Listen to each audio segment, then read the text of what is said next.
ইতিহাস গড়ে ঢাকা বিশ্ববিদ্যালয় কেন্দ্রীয় ছাত্র সংসদ ডাকসু নির্বাচনে ভিপি, জিএস ও এজিএস পদে ছাত্র শিবিরের প্রার্থীদের জয় জয়কার।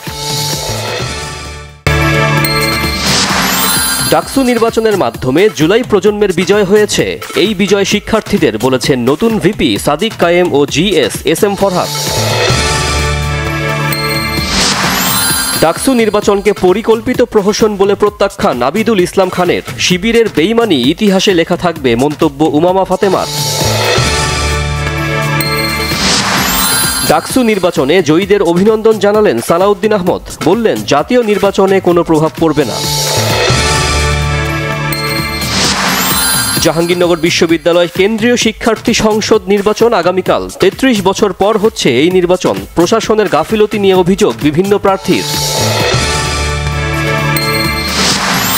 মতিঝিল শাখায় এনবিআরের গোয়েন্দা সেলের অভিযান। পূবালী ব্যাংক থেকে সাবেক প্রধানমন্ত্রী শেখ হাসিনার লকার জব্দ। শেখ হাসিনার মামলায় আগামী সোমবার ট্রাইব্যুনালে সাক্ষ্য দেবেন আমার দেশ সম্পাদক মাহমুদুর রহমান ও নাহিদ ইসলাম। বাগেরহাটের 4টি সংসদীয় আসন বহাল রাখার দাবিতে জেলা জুড়ে টানা 48 ঘণ্টার হরতাল ও সড়ক পথ অবরোধ কর্মসূচি চলছে। গণবিক্ষোভে সরকার পতনের পর নেপাল থমথমে। সহিংসতা, লুটপাট রোধে সেনা টহল জোরদার। বৈঠকে সম্মত আন্দোলনের নেতারা।